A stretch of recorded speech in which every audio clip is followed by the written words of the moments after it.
All right, everyone, you may have seen that Trump has put some names forward for possible Jeff Sessions replacements for Attorney General, and these range from mediocre to scumbag mode. Mediocre would be Rudy Giuliani.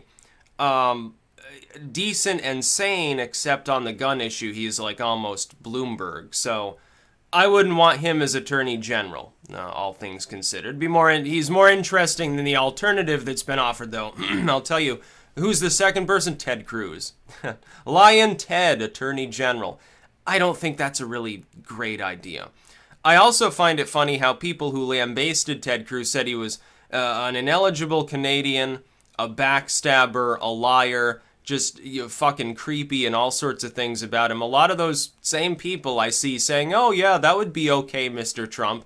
Motherfuck, are you crazy? You spent the entire campaign echoing Trump when he called him lying Ted and crazy Ted and stuff like that, and even rambling about his wife, and now all of a sudden Trump puts his name forward passively and you have no problem with it? I have a problem with it. Ted Cruz is one of the signees of S720. Now, some people were trying to shill, and they said, oh, it was a Democrat that put the bill forward. Ted Cruz is a co-sponsor of that bill. That's the point. And it's bipartisan. That's because both parties really want to screw the First Amendment. Oh, they would love to do away with it entirely. They would love to have nothing but regulated speech, especially online. It'd make their job so much easier. They'll come crashing down on the heads of all the blogging and vlogging people online, and then they'll just go to the old guard, legacy dying media like they always did before. Oh, it was much easier for them. They didn't have to worry about anyone investigating their corruption as long as they played kid gloves with the media. Yeah, those were the good old days, say all the politicians that remember the 1990s or maybe the Bush era. Then once social media comes about, it becomes a little bit harder now, doesn't it? Well, good. I hope they all get kicked out of office. Mr. Trump, can you please find somebody more qualified than Ted Cruz or Rudy Giuliani? Because the shtick is getting a little bit old. Ted Cruz is not... he's just not sane enough for such a position. And he'll probably stab you in the back anyway. Just because Ted Cruz bent over backwards, swore fealty to you like some defeated serf during a peasant rebellion doesn't mean that he's not going to try to do that. It's like Sessions. Sessions was very, very vocally in support of Donald Trump on the campaign trail. He was one of the first. Oh, Trump is great. Trump's going to do wonderful things. Now what does Sessions do all day? Talk about, oh, Trump's trying to dirty me and stuff like that. Say, I won't resign. And then Trump comes out and says, well, I regret putting him in as AG in the first place. Why would that be any different? And Giuliani, by the way, another early Trump supporter. Are you going to get a different result there either? Giuliani, as sort of New York figurehead, might be better than Ted Cruz, but it's still not great. It's not wonderful. It's just, mediocre. It may be better than Sessions at this point. And there's no guarantee Sessions, by the way, even resigns. It looks like he's sticking to his guns. Meanwhile, we've got additional confusion. Because it looks like that Mueller investigation may be wrapping up some democratic action, not just the Trump Russia bullshit that we all know is fake. It looks like that, what's his name, Imran or whatever it was working for Debbie Wasserman Schultz. Yeah, part-time worker got 150 grand and apparently wired like 300 grand to Pakistan, had some other connections. Now he's been detained, was apparently possibly trying to flee the country at the time. And the FBI seized some hard drives, some Debbie Wasserman Schultz material that was held by them. And so people are like, well, something fishy's going on here. But you know what? Here's my thoughts. Fishy shit has been going on since after Benghazi, and nothing has been done about it for any of those people that are involved. Podesta's still free, Clinton's still free, Wasserman Schultz is still free, these Imran people will be let go of probably, and nothing will come of it, because there's high-level deep state collusion that goes on. It's not just the Democrats, there are Republicans involved, I assure you. If you look at John McCain or Lindsey Graham, you'll probably see why. They're all involved. They all want kickbacks and corporate donors and stuff. That's just sort of the way DC does business. It's corrupt. It's full of shit. When people say I should run for office, why the hell would I want to be in DC? If I was going to run for any office, it would be within the state. Going to Montpelier is a lot easier than relocating to Washington, D.C. Have to deal with the smell. I don't think I could take it. You know, people worry, if you worry about the fact that I'm too thin, don't send me to DC, because then I'd be vomiting every day. I'd really be Jack Skellington at that point.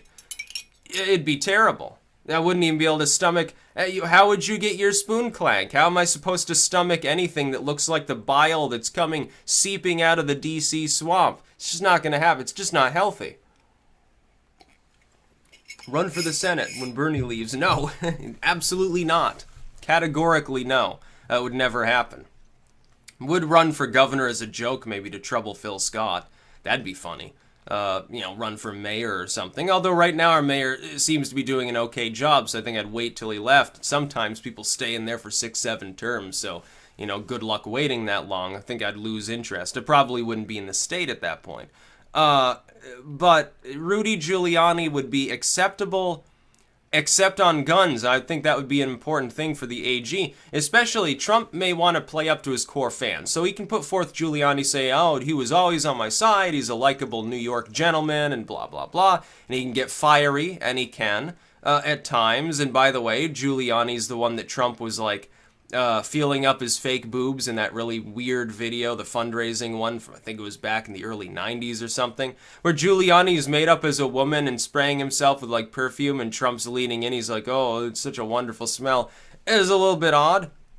So he can put forth Giuliani and say, well, he looks, you know, he's a New Yorker, it's decent on the Trump train to begin with. But if Giuliani then does anything gun-related and undoes some of what Trump has already done, or said he wants to do with regards to getting rid of some of those old restrictions, a lot of those core Trump fans are going to jump off the Trump train. I don't think it'd be a good idea. Meanwhile, Ted Cruz may be like not anti-gun, but on immigration, he's a rhino. On that, he's really more of a bleeding heart than anything else. He's a cringy man. You don't want him making too many public appearances. And while he's decently well-spoken and decent at the tactics of debate, you know, when not faced with a maverick like Trump, in all honesty, otherwise fairly decent, he'll probably backstab the president if he gets into that position. I think Trump would be well-warned to find somebody else. Giuliani would be better than Cruz, but, yeah, it comes at a cost. A possible significant PR hit down the road. Is there anybody, put Mike Huckabee in that position. Yeah, that would rankle a few people. That would certainly, but he's been on your side. I think he'd be more well-received than Cruz, because you never had a shouting match with him, honestly. You gotta think about perception over reality here. And as far as S720 goes, that's, I think, gonna be a more major issue over time. I think I would be wrong if I didn't predict that. I think it's gonna be a significant battle. It's going to be one of those things where bipartisan neo-lib neocon support gets challenged by outsiders from both sides, and then grassroots movements, and really gets embattled and endangered as far as whether it actually passes or not. And that would be a bad thing. You get one of the co-sponsors of that on board as AG. I would think that would be down the road potentially a problem too. And again, Sessions may not leave. He may say, I'm not resigning. I'm staying here. Then Trump has to take... You've seen... Here's another funny thing. In Trump's defense, honestly. The same Democrats that fucking hated Jeff Sessions before, on maybe civil asset forfeiture, all of a sudden they're saying Trump is being an evil bully by considering replacing him. Oh, wonderful Jeff Sessions, we must defend the Attorney General. You know, we just got through saying that he was Satan because he wanted to continue waging the drug war. Can you people be consistent? I consistently said it was a bad idea for him to do that, and on civil asset forfeiture. I think I've been more consistent than most. Some people, whether they're on the so-called right or so-called left, they keep changing their fucking minds. They did this with Comey too. People who are like Trump supporters, they loved him, then they hated him, then they loved him again, then they hated him again. Hillary Clinton fans, they did the same thing. Can we have some ideological consistency and not bounce around constantly buffeted by the legacy media that wants to make a juicy story, which is usually also a hit piece on somebody under the sun? That's all they're doing for the most part, and it's really, really dumb. That's about all. Peace out.